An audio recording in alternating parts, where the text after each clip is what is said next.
Hoy! Oh! Nagano ka didi? O ano na?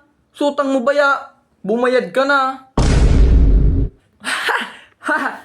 Muli naman si best friend, makagigig ka man. Best friend, kang lusi mo, bumayad ka na.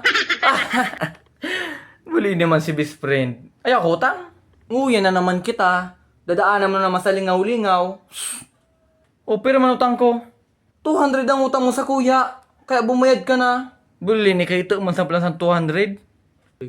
Kaya paano ko pa magbayad? Buli ni best friend. Di mo na pati idamay ang pagka-best friend ta. Utang is utang. Buli ni dapat mo yung bayaran. Buli ni ka man pa di maurag ka man oh. Best friend sisingil yun dapat. Pag best friend ay nasisingil. Best friend. Buli ni wala nga na iburo best friend pa di. Pag utang is utang. Bayadan mo yan. Buli ni best friend. O sige, magabayad ako. Basta pag igwa sa mo ya okasyon, di ta ka makita ah. Pag igwa sa mo ya masisiram na inumon, di ta ka makita, magaturtagay ka, magasala-sala ka. Pag may outing sa mga tita kung mayayaman, di ta ka iiba.